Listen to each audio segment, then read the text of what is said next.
But today we're going to do a 45-minute conversation on for sale by owners. Why do we care about for sale by owners? What's the best way to approach a for sale by owner? And I had this momentum plan that I can email you. I didn't want to print. I probably should have, but half of you aren't here, so I will email this. You can decide whether or not you're interested in doing for sale by owner stuff. Hey, Alex, you are interested in doing for sale by owner stuff after this meeting. So first things first, I'm gonna ask you a couple questions. Who here has worked with for sale by owner before? Did you go find them for your client, or was it one that your client found and said, I want to go see this house? Both? Okay. How about you on the, you guys have to keep all your sounds on so you can just yell out answers, because I don't know how to do this. Let's see. I don't know how to use this computer. Oh, your gallery now. I see you got one time. Okay, so this class is intended to be taught in the way that you want to seek out for sale by owners in order to make that a part of your business. When we do goal setting, if we've done them, we haven't done them yet. No. For next year? Goal setting? Oh, I have a class coming up. Yes, that's what I thought. If we haven't done goal setting yet, then you will hear about 5 buckets. You have to have 5 buckets in every person's goals in order to have one sustain if one dries up. So if you put all your eggs in one basket, you know that saying? Well, the for sale by owners could potentially be one of your buckets if you work them right. This momentum program, or this program that is created by a guy who lived his life off of going after for sale by owners, has a very stringent way of talking to them, working with them, convincing them to list him without ever asking for the listing. It's rather interesting. And I've taught this class several times, so some of you may have already heard it. Have you been? David Scott? You haven't? We'll hit some of the high points today, but there's a couple things about for sale by owners that you need to know up front. One, why do you think that they have gone for sale by owner? Okay. Any other reasons? Sometimes I've had bad experiences with agents. Yeah. Anybody in the virtual world have a reason why for sale by owner chooses to go for sale by owner? What'd you say? Arrogance. Arrogance. I can do it. I don't need you. Yeah. No? Nobody? Okay. So for sale by owners, sometimes they are hiding something that they don't want to have to disclose. They don't want to have to fill out the seller disclosure because of that. They had a bad experience with the realtor and think, if that's all they do, I can do this and do it on my own. They are potentially asking more than any realtor is willing to list their house for, or they just want to save the commission. So there are several reasons why people go for sale by owner, but the main one is they either want to save the commission or they just don't want to work with an agent because they've had a bad experience. So how do you deal with that? Well, first of all, let's talk about the buyer that calls you and says, hey, Tara, I want to go look at this house. What is your first step? Do not call them yourself. Don't call them. Don't call them. Don't tell them not to call them themselves. That's exactly right. I got this. I'm back. Give me 5. So what's your second step? Call the seller. Okay. So let's talk about the conversation that you had with that seller. Okay. So you know that Kentucky is bound by the do not call list. Mm-hmm. So the conversation that we're supposed to have with that seller, we've never had any business relationship with them before, cannot revolve around your commission. You can't ask to be paid. I'm gonna shut this door because that guy in orange keeps catching my eye. He's not cute or anything, but Oh, he's just in orange. I'm sorry. There was somebody walking around and it totally distracted me. So the thing about for sale by owners is the first conversation, if you're calling them because the buyer wants to see their house, cannot be about commissions. It has to solely be about the house. Yeah. Yeah, I've always wondered if because they have their phone number on Zillow and they've been finding realtors to call, if that's your receipt. If it's on Zillow, if they say, I will work with agents, yes. If it's a yard sign that just says for sale by owner, no. So it depends on, you are correct. It depends on where you pick that up from. If they're on Zillow and they're marketing to realtors, just call me. Gates are open, fire right on. So the second question that I have for you guys is when you're looking to show up for sale by owner and you know your buyer wants in it and you want to show it, when do you negotiate commissions? Yes. There are so many situations that I've seen where they have taken the client to the property, showed them the property, fallen in love with the property, and then now the client's ready to make an offer. The owners are there. They see that these people are interested, and then they look at you and they're not interested in paying. They're only interested in paying a smaller percent than what you were normally going to ask for. And it becomes a big problem because now you've lost all your negotiating power. You've lost every inch of negotiating power for your own self. And they will generally take advantage of it. So you call the for sale by owner. If they're on Zillow, straight up talk to them about commissions. If they're not, you have to have at least one conversation. I don't care if you hang up the phone and call them back, but that's law. That's not Kristy's rules. That's do not call list. So is that it? So what if when we see the yard sign, we check to see if it's on the do not call list first? The do not call list is extremely outdated and it's extremely difficult to connect the pieces. It's terrible and it's not been fully vetted. So it's very hard to find a number and understand that the number's on there. You can go to do not call list ky.gov, I think is the website. Do not call ky. I think it's do not call ky.gov is the website for Kentucky, but it's been defunct for some time. It's not been a very robust. Go to Zillow, if it's on Zillow, call them. Okay, so then you get your commissions negotiated. Then you represent who? Just your buyer. Just your buyer. So you have to have them sell an agent. You have to have them sign an agency form saying that you do not represent them, that you represent your client only. So that way there's a complete understanding of representation because now you are in a transaction or you are transacting between two people who are in a transaction, and you have to make sure that all parties know who represents who, especially if there's just one of you there. Dealing with the for sale by owner can be stressful because you're dealing directly with the emotions of a seller and representing a buyer, and they don't have a guard, they don't have a realtor or someone that kind of takes their, are you freaking kidding me, out of the picture and just delivers the punch or whatever it is that they have. So it can be a tedious, hard, where you feel like you're doing your job 2 or 3 times. It can be difficult. And in that sense, you just have to know how to talk to them. And that's basically what this entire class is about. It's actually called the For Sale by Owner Boot Camp. If I was on Zoom, I would have it all there for you to see. But he is a very analytical person. And I skipped about 10 pages into his class because it's all about stuff that most realtors don't want because we're not as analytical. But what are the benefits of selling a for sale by owner?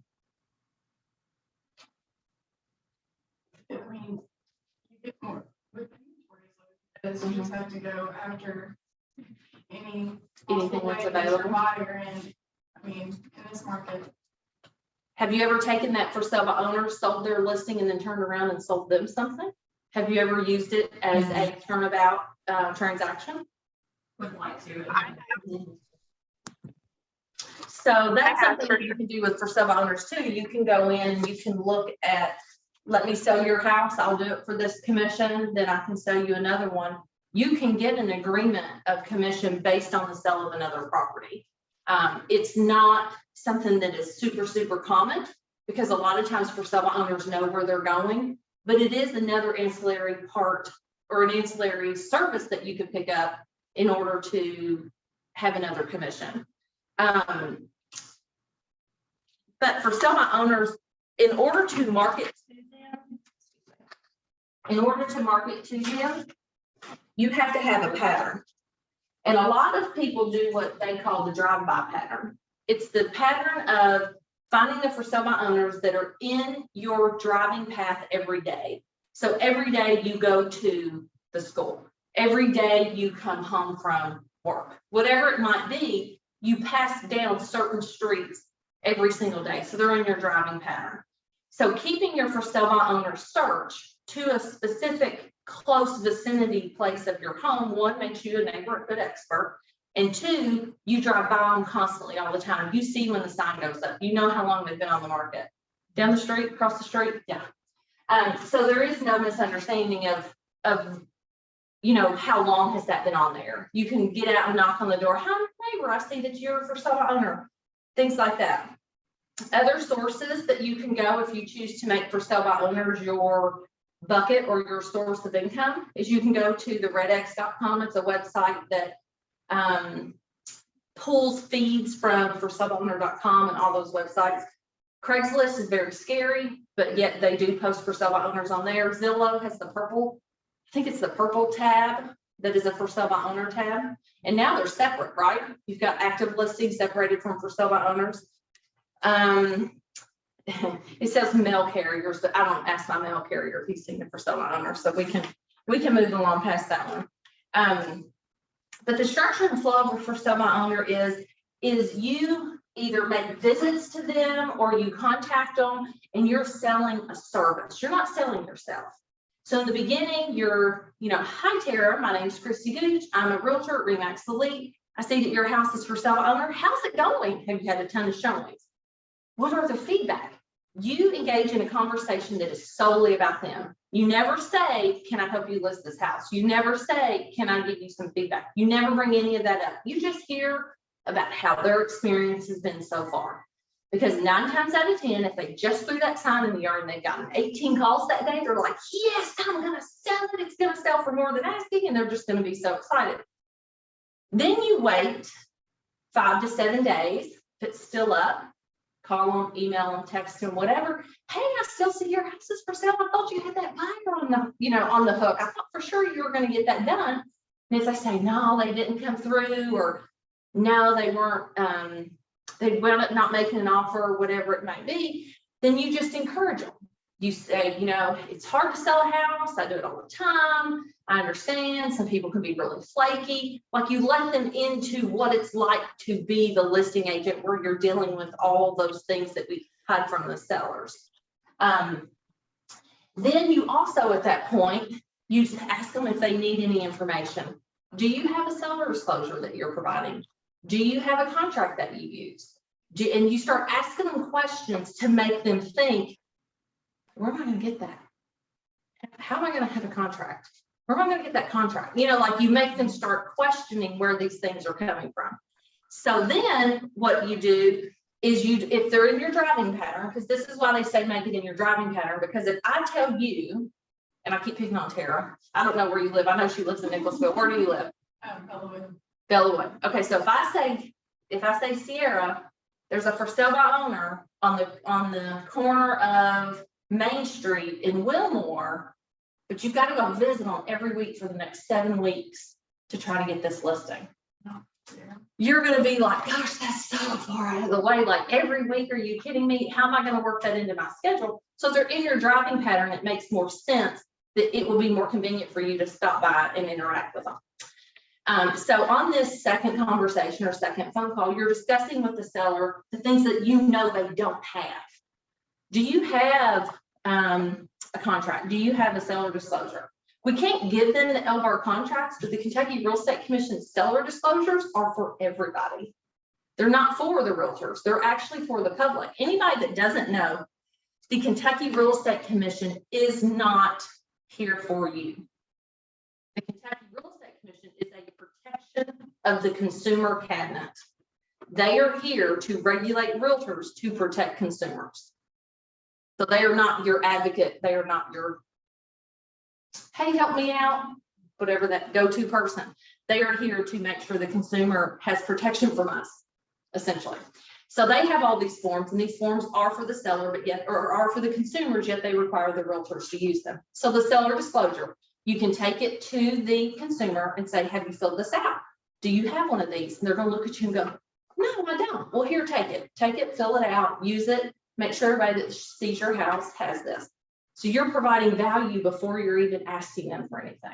You're being nice, you're being the neighbor, you're being, the friendly person down the street. So that's the second step.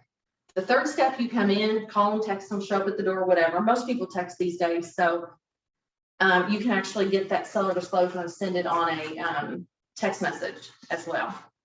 Does anybody have any, Swelly, you have your hand up? No, you don't? Okay. Okay. I thought I saw somebody's hand up. So then on the day 3, you deliver what is called 100 ways to sell your home. And what this is, I don't think I printed it out, is it's a list of things that for sale by owners need to do before they sell their house. And it is essentially the same list that we would give a seller. Trim your bushes, mow your grass, pull your weeds, mulch your property, paint, clean up, declutter. It's all those same things that we would say to the seller if we were listing the property. Why are we giving them all this information? You're giving them all this information because, one, if you don't list it, at least you've provided value to someone who may think, gosh, she was so nice. She didn't even ask me to sell this. Next time I'm going to use her. Or I didn't work with her on them, but it's not going to cost me anything to use her on the buy. So I'm with her. I'm assuming it's a her. Sorry, Austin, I know you're a boy. So, it's always good to just give because you'll get it back, sow and reap kind of thing. So then you give them that, you give them the form, you give them the paperwork, and you just be of value. There's a saying that, you're the realtor before you're the realtor. You give them the value of a realtor. You show them the value of being a realtor before you ask them to commit to your service. Then on the 3rd week, you hand deliver the seller's proceeds sheet.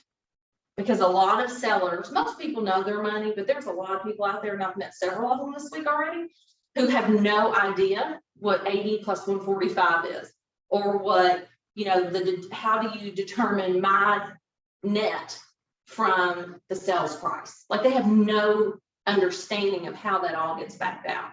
So you give them the seller's proceeds sheet and you show them, this is where you deduct taxes. Oh, you don't know how to prorate taxes?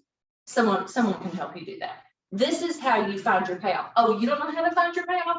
Someone will have to help you do that. So you're showing them all the things that you do in order to help a consumer or a client or a seller, in this case, get to the closing table. You're showcasing your value again. So you hand on that sheet. And yes, you're giving them value, you're giving them tools, but you're also giving them the idea of, if you're ever getting tired of this, if you ever are starting to feel like maybe the for sale by owner thing isn't for you, I live right down the street, just come get me. You're not asking for the business, you're telling them you're available. So on week 3 is when you start kind of saying, hey guys, maybe this isn't for you. If your house is still for sale in this market 3 weeks later, you're doing something wrong. So that's when you start kind of pointing that out. Week 4 is when you handle the for sale by owner guide. And what this is this is like a little, and I'll email all these to you, and I apologize I don't have them. This is like a little questionnaire that asks them questions about things they've done or haven't done through this entire process. Have you followed up with the people that saw it the first week that were so stinking excited about it? Okay, so you're under contract. Great, here's what you got to do next. And it gives them a list of all the things that need to be done between now and closing. Who's going to be there for the inspector? Who's going to be there for the termite people? Who's going to be there to pick up the radon test? Are you taking them for it? Are you coming home? Or are you letting people in that you don't know? Like, how are you going to work that? So you just start questioning. At this point, you've built enough rapport with the for sale by owner that it's not invasive, it's not intrusive, because you've talked to them several times. And a lot of times these are neighbors, these are friends down the street, again, because you're in that driving range of your for sale by owners. Then after that week, all you do until it sells is just say hi, check in, follow up, say hello.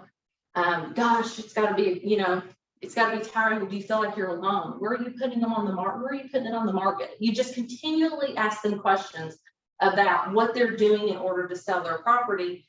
knowing that they're probably getting frustrated too, because the 4th week after a house doesn't sell is when about half of for sale by owners give up.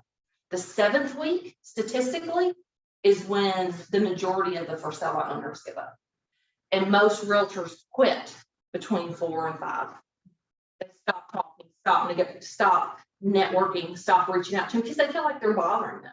And I completely understand in a business or in a culture of where we all come home and we shut our doors and we're like, nobody should be knocking on my door. Nobody should be, coming into my house. Nobody should be doing anything around me without my permission, because we're all so tired or whatever when we get home. We just want to be home. We don't want to be bothered.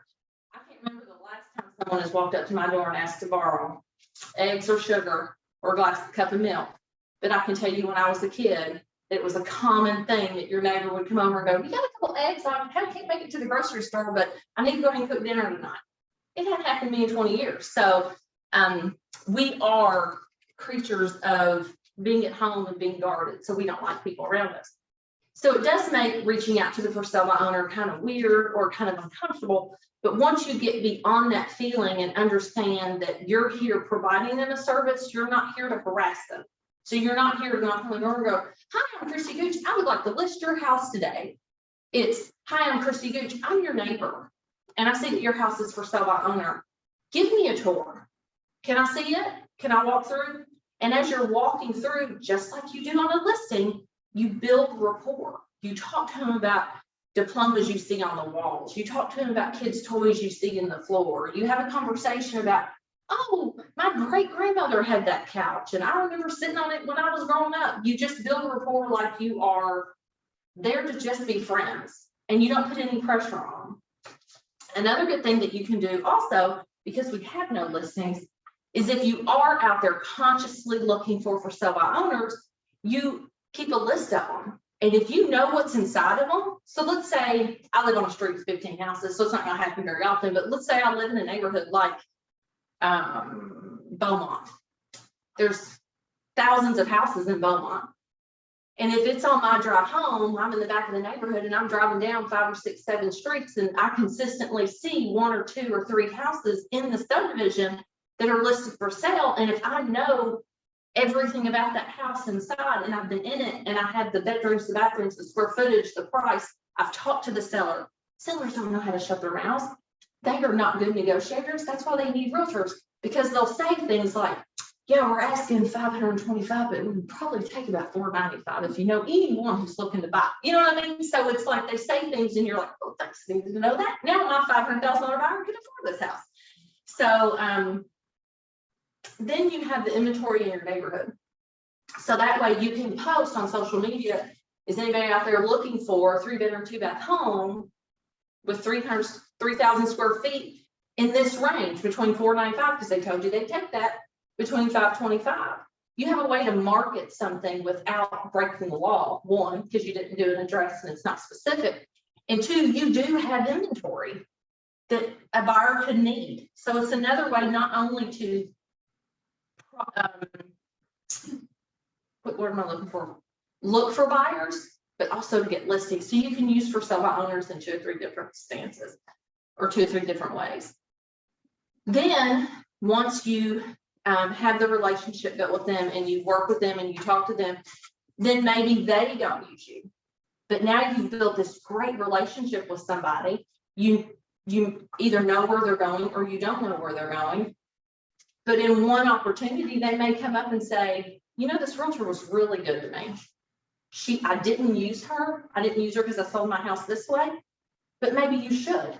Here's her contact information. Here's her name. Go find her. So there's always that chance as well that they will do those. So the whole thing that we have here, again, I'm not going page by page because he's super redundant. Some of the things he said, so if you're calling on the phone and you're having a conversation with them, let's say it's the second phone call or whatever, or the first phone call, you could say, I'm currently working with buyers and receiving calls. However, I need to view your house to take some measurements so I can match your home to the criteria for each of my buyers. You have buyers. You're not saying you have a buyer for their house. You're just saying you're trying to match the criteria of their home to see if it works for your buyers. So it's a really good way, because they want to show their house. For some owners want people in their house. And they want to be sure that they can get as many eyeballs on it as possible, because their goal is to sell it without you. Here is the inventory checklist that you do. When you walk around in your initial view of the home, this is what you fill out. You fill out, snap a picture, leave it for the seller to take. What you've done, this is super hard because you guys are here. It's a for sale owner checklist. I'm going to email all these to you so that way you have them as well.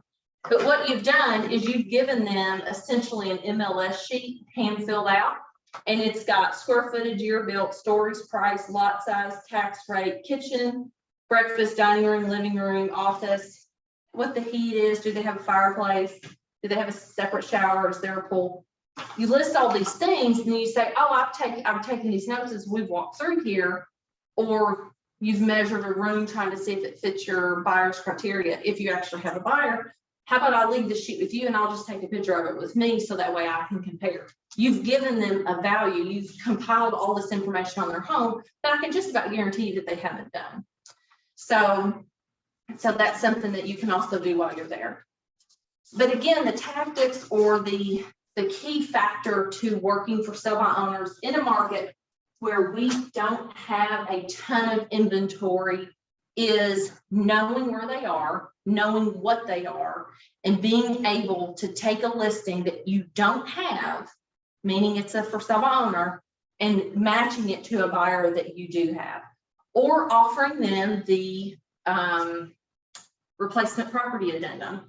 If they're doing for sale by owner because they're scared to put it with the realtor because they're scared it'll sell too fast, and they think a for sale by owner sale will take more time or they'll have more control, then you can always bring in that replacement property addendum to have a conversation with them about that. And then has anybody in here used it? Have you used it? Have you used it? Almost, but no. Almost. Has anybody online used the replacement property addendum? No, no way.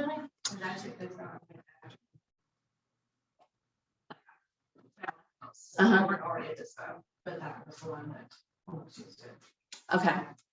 So just in case anyone doesn't know what a replacement property addendum is, it is an addendum that says, hey, Mr. Seller, you don't have to sell your house if we can't find you a house to buy. And during the process of buying your new house, if it falls apart, you are still not obligated to sell to this other buyer. And you can continue to negotiate those terms throughout the length of whatever, like if they found another house they wanted to buy, okay, this buyer's going to hang on, or are they going to leave and go find something else? So the seller replacement property addendum, it's the hardest form to name in our library, is very valuable to sellers who are on the fence. They're scared of moving because they don't know that they can find somewhere to go. Very, very valuable. And a lot of people who are for sale by owners, before I became a realtor, actually bought or tried to buy for sale by owner on Beulah Park off of Sundart. And they kept my $500. I wasn't very happy because we didn't close. Our terms did not work out in the end, and we didn't close, but they still kept my $500. But if I had a realtor, I'd have got my $500 back. So anyway, but does anyone have any specific questions about working with a for sale by owner and how to make it more one of your buckets? Do you ever charge a one-time show fee? For a for sale by owner? Like this. He charges $500 to show it, and he tells them they can come off of his commission and it'll be in a contract, which makes them agree with commission before. Okay, I dig that. that's a good So idea. you show it for them. You while charge they- $500 to set that insurance. Does he get it up front? Do they pay him? You must, I mean, I don't Yeah. know what the percentage is, but yeah. So there was a big article that was either on Inman or some kind of realtor page, that it was a for sale by owner, and they charged every realtor $3,000 or something ridiculous just to come in their house. Like, I had no idea if they ever won $3,000, but I would think that probably because of the lack of inventory, I'm thinking it's somewhere like Seattle or Nevada, somewhere where crazy people live. No. But I think that the lack of inventory is so bad there that agents are so desperate if they think if I can just get my client in this house, they'll buy it and it doesn't matter. But I wouldn't pay $3,000 to show a house. I'd be like, you go see it by yourself, brother. Come find me later. But no, so I've never heard of it here. I've had the biggest disputes that I've had as a broker in our office, and why this was so important, because this class was so important, is because they've been so recent. Our agents not negotiating their commissions before they show the house. That's step one. Sometimes you gotta get burned to realize how important. That's that really right, is. because they absolutely are not required to pay you anything. And they absolutely are not being unethical, immoral, devious, whatever. If you show it and they agree to let you show it, commissions weren't discussed, you bring an offer, they say, I'm not paying you to sell my house. That's not what I thought this was. They're for sale by owner, they're not offering commissions. Some do on, I was gonna say for sale by owner, but Zillow, some do on Zillow. They offer a flat fee or whatever commission to the agent. So that's number one, make sure that you do that. Number two, always be on the lookout for sale by owners in your neighborhood, because you will always have the easiest time watching them because they're in your driving pattern. And number three, be their source of information, be their person before you are their realtor. Talk to them, have a conversation with them, talk to them about their family, talk to them about where they're going, talk to them about their children, and be happy for them if they sell it. Congratulate them, tell them it's awesome. Ask them if they have any friends that are looking to sell. You know, it's always having that conversation. And I think what we tend to forget is real estate is 99% building relationships, 1% selling houses. I have a joke that I am going to build a convenience store and I'm going to sell a $1.99 Coke. And I don't care about your birthday. And I don't care about your mama's daddy's name. And I don't care nothing about you, because since I've been 18 years old, I've cared about your mom, your dad, your best friend, your aunt, your uncle, where are you going? Who do you live with? Your kids are having babies. Like, I followed people for 20 years. And when I get retirement age and I go work in that convenience store, I'm going to give you a Coke and you're giving me $2 and we ain't got to be friends. We don't have to ever talk again.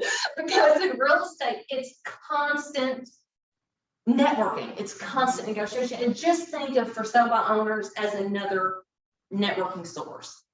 Some are hateful. Throw them away, move on. Don't let it get to you. And some will tell you no forever. That's okay. You have to get so many no's before you reach a yes. I have a question. Yes. So I had, and I'm just curious to what your advice would have been if you would have been my broker at the time. Okay. I had a client I was showing houses to, and so it was during COVID. I was showing them houses, and then I got exposed. They found it for sale by owner. Wanted to go look at it. I said, absolutely. Let me set it up though. I set it up. They signed, but they're going to pay me 3% if they want to make an offer. But I couldn't make it to the showing Because you were exposed. because I was exposed, and I couldn't find someone to go in my place. And I was like, it's fine. I got it signed. It's fine. The client called me the seller called me first, and they were like, so they really want the house. The seller called you and said they really want the house. They really want the house, but they just want to do it from me. Is basically what they said. And I was like, well, you signed, a form saying that you would. And so then my buyer, same thing. They're like, we really appreciate you so much. This was a shock for me. It's like, you brought my people. So I was like a little shook. Yeah. And they're like, but they're going to give us a better deal if we don't bring you in. And I said, of course they will. Because in the end, you're gonna lose sites, but at the end of the day, they didn't want to use me. Mhm. My buyer didn't. And so I just let it go because I'm not really wanting to make you use me, even if you sign. And they signed both, I had signatures for days Mhm. from both buyer and the for sale by owner. But if they're both working together and they don't want me in the transaction, then it was like, I just let it go. Okay, so I'm gonna tell you. Hope nobody gets seasick. I'm gonna tell you the options that I would have given you.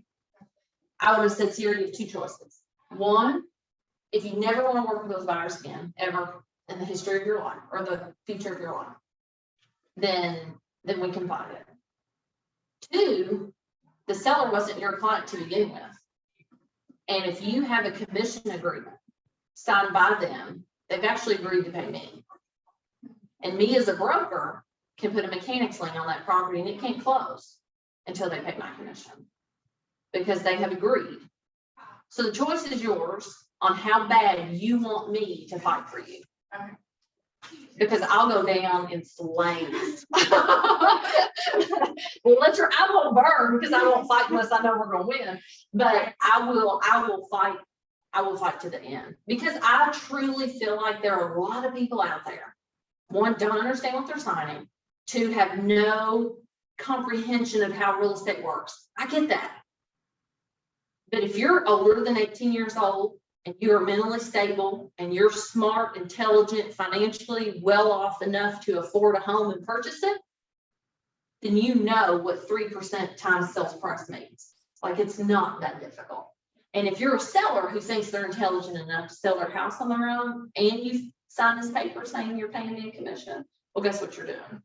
You're paying me that commission. And I can either work for my commission and earn it, or you can pay it at closing and I've done nothing. So those are your choices. So that's what I would do. I would give you the option. And that's why I switched to.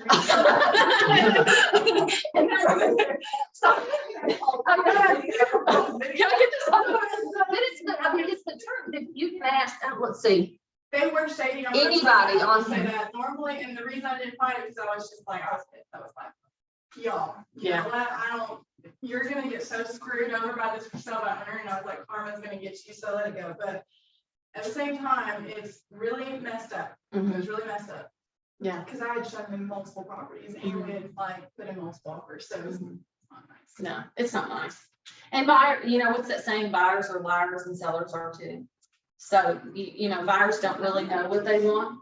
They don't really know what they want to buy until they see it. It may be totally opposite of what they get when they actually buy something. And sellers forget.